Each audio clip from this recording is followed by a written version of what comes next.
Fergus Walsh there. Do stay with us. Christian is here next with Verified Live. Bye-bye.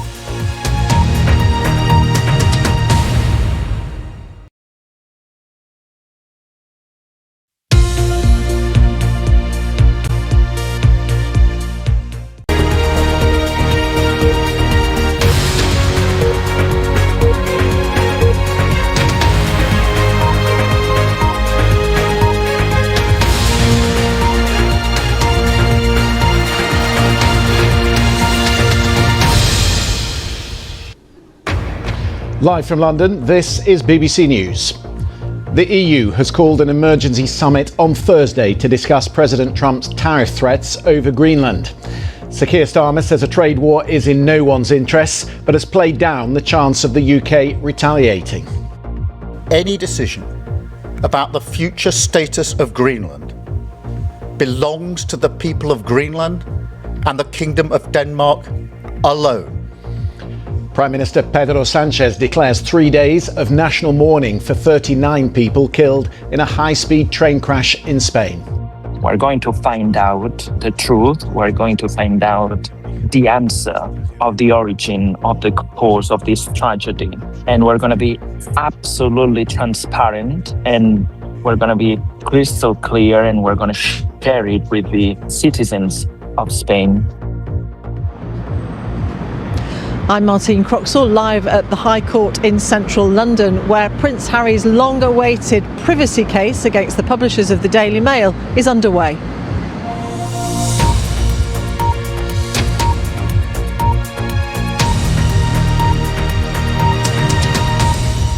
Hello, I'm Christian Fraser. Welcome to Verified Live. The European Union says it is continuing to engage with the United States on the issue of Greenland at all levels. The ambassadors of the 27 countries met in Brussels last night to discuss the prospect of retaliation.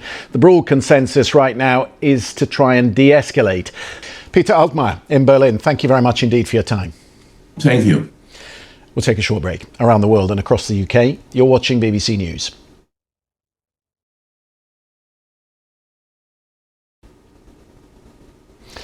Welcome back. The Spanish Prime Minister has said he is determined to find out the cause of the train crash that killed at least 39 people on Sunday night.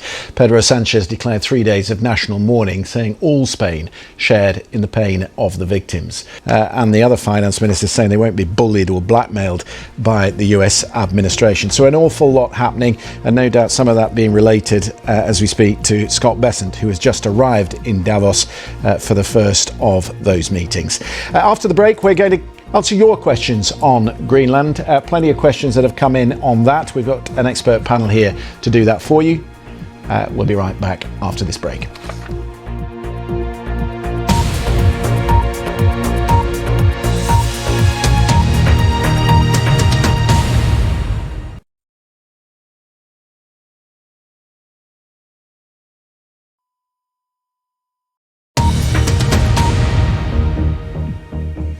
This is BBC News. The headlines. The EU says it is to hold an emergency summit on Thursday to discuss the threat of tariffs on countries opposed to its plan to take over Greenland. Coming up, a BBC Your Voice special. We've got an expert panel on hand to answer all your questions, what it means militarily, economically, politically for the future of the transatlantic alliance.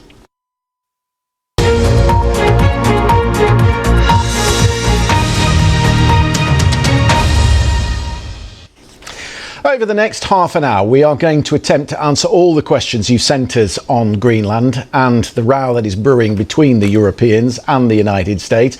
We have that expert panel with us to answer those questions. In Brussels, our Europe correspondent Nick Beake. In Washington, Helena Humphrey. And here in London, Sophia Gaston, who is a visiting fellow in the Department of War Studies at King's College London. Welcome to you all. Thank you for being with us. We're going to start with this question from Sandra Christie, 76 years old in Chester, who really sums up what everybody is thinking.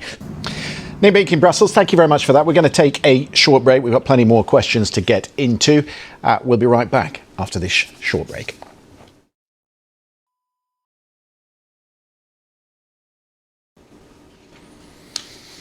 Welcome back to Your Questions Answered. We've got Sophia Gaston, Nick Beake and Helena Humphreys answering all your questions that you've sent in to us. Helena Humphrey, the question here from Wendy Jameson-Franks from Sussex. Why has President Trump not been told that Greenland is protected by NATO, which includes the United States? He has no reason to own it. Does he have no faith in NATO at all? Some of them answered for you. Just to say thank you to Helena Humphrey, thank you to Nick B and also Sophia Gaston. Good to have your company. We're going to take a short break. Headlines are coming up.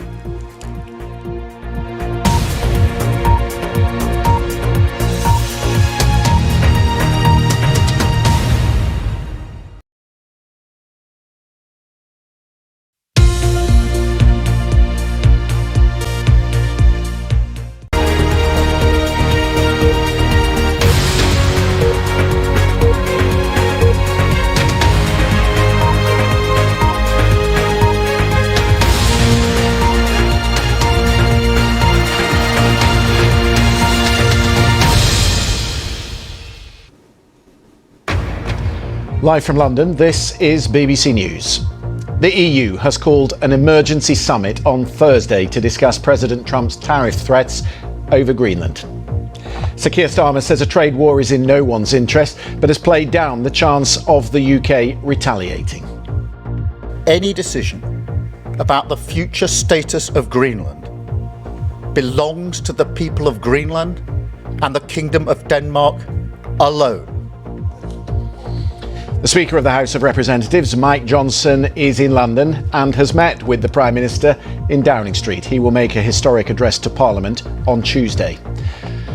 The Spanish Prime Minister, Pedro Sánchez, declares 3 days of national mourning for the 39 people killed in a high-speed train crash in Spain.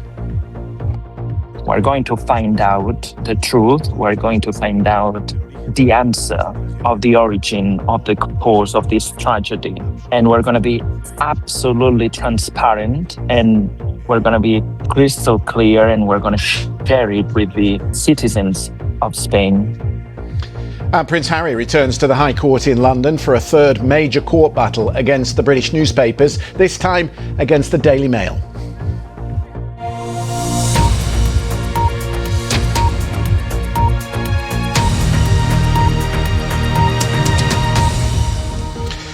Welcome to Verified Live. There is an awful lot happening this hour diplomatically in reference to Greenland. The European Union says it is continuing to engage with the United States at all levels. The ambassadors of the 27 countries met in Brussels last night to discuss the prospect of retaliation. The broad consensus that's emerged today is to try and de-escalate. Our thanks to Ben Chu for that. Plenty more on the BBC website as to how this is going to affect various industries. And we're continuing, of course, to watch reaction, plenty of reaction coming in to Donald Trump's statement on NBC News this afternoon. We'll take a short break around the world and across the UK. This is BBC News.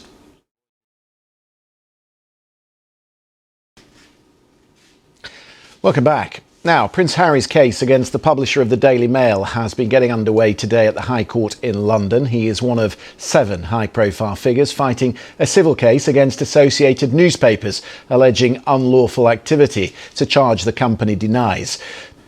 Just a quick word on that statement that the Danish Foreign Minister was giving in Westminster a short time ago. He says it's important all of us believe in international law, speak out to show Trump you can't go down this road any further. He's confident the UK will stand by Denmark and was reassured by his meeting with the British Foreign Secretary. Headlines coming up.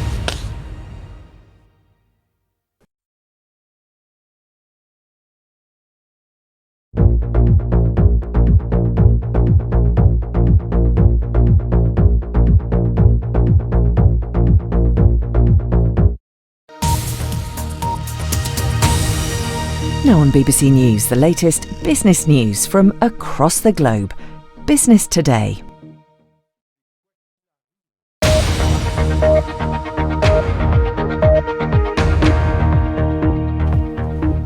Fears of trade war 2.0. European stock markets are rattled as President Trump threatens tariffs over Greenland. EU leaders are weighing up retaliation. China slowed down. The world's number 2 economy hit its 5% growth target in 2025, despite tensions with the US, but it is the weakest rate in years.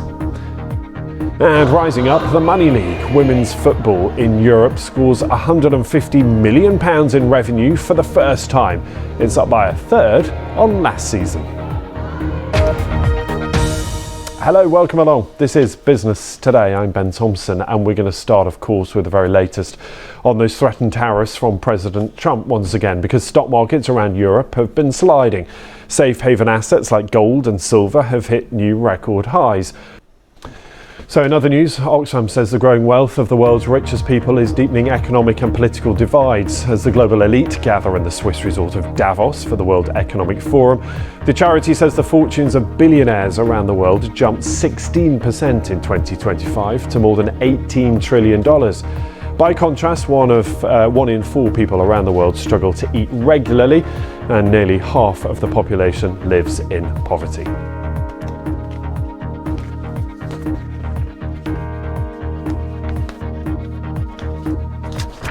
That is how your business looks right now. There's more on the website. bbc.com/business is where you will find all of that. But that is your business today. Thanks for watching. See you very soon. Bye-bye.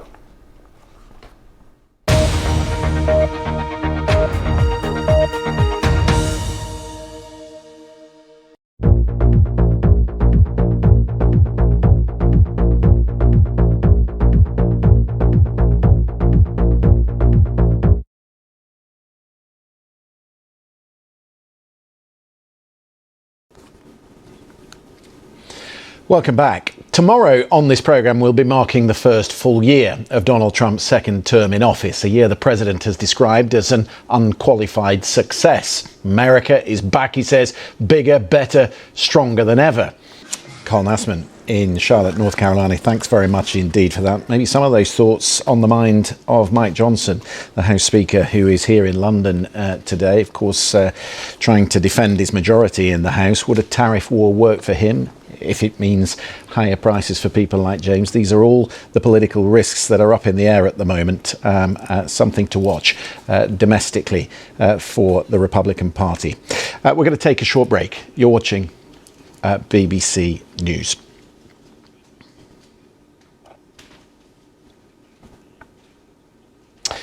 For our UK viewers, we're going to focus a little bit on the high-speed rail link that's been mired in delays, disappointment and ballooning budgets. But now construction is complete on the longest tunnel of the HS2 line between London and Birmingham. It runs for 10 miles under the Chiltern Hills. It's designed to prevent sonic booms caused by the speed of those trains. And our transport correspondent Katie Austin has been taking a look. Just a quick line of news to bring you from Italy. The fashion designer Valentino Garavani has died at the age of 93. That's been confirmed by the Italian newspaper La Repubblica. At the forefront of fashion for many, many decades, he'd retired in 2008, but has died today at the age of 93.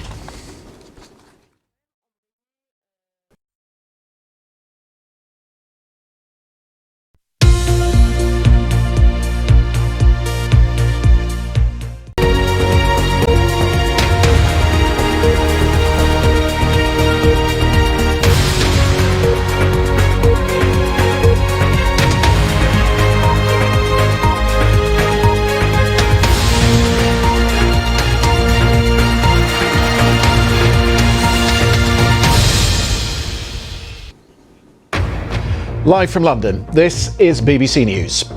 Russia and Belarus say they have been invited to join President Trump's Gaza Peace Board. Sources say French President Emmanuel Macron intends to decline his invitation. The EU has called an emergency summit on Thursday to discuss President Trump's tariff threats over Greenland. And Prince Harry returns to the High Court in London for a third major court battle against the British newspapers, this time against the Daily Mail. Lawyers for the Duke of Sussex have been setting out their allegations of illegal information gathering, which associated newspapers deny. And in the last few minutes, it's been confirmed the Italian fashion designer Valentino Garavani has died at his home in Rome.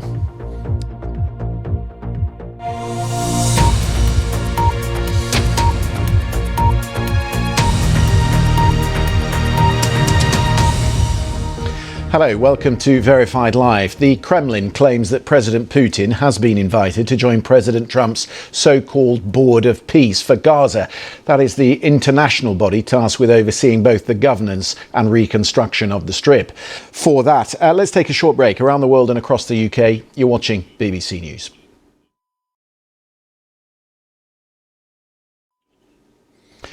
Welcome back. Just seeing some extra lines here from Rome about the death of Valentino, the fashion designer who's died at the age of 93. The announcement came from his foundation. He said the designer passed away peacefully in his residence in Rome, surrounded by his loved ones.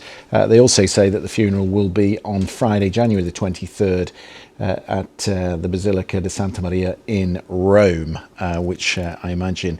let's just recap on the breaking news that we've been getting from Rome, and that is the death today announced of Valentino, such an iconic name in the world of fashion. His family say that he died peacefully at his residence in Rome, remembered, of course, for the striking V on many of his costumes and the red that defined femininity and female power on the catwalk. Valentino, who's died at the age of 93.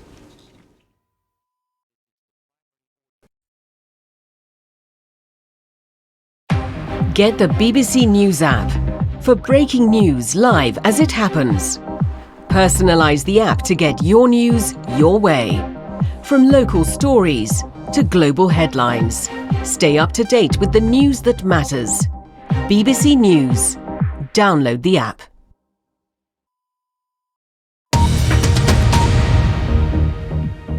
This is BBC News, the headlines.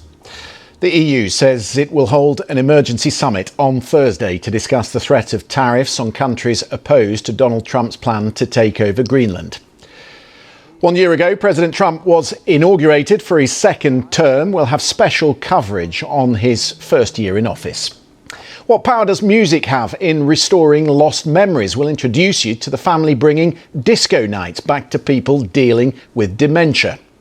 And the Italian fashion designer Valentino Garavani has died at his home in Rome, according to his foundation. He was 93 years old.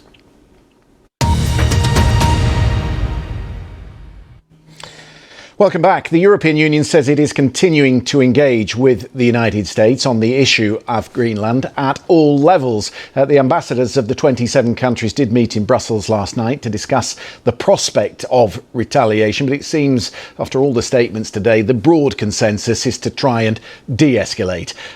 One of the industries that might be affected by the tariffs. Plenty more coming up on the fallout from the Greenland row. Well, today is coming up. Do stay with us for that. Headlines around the corner.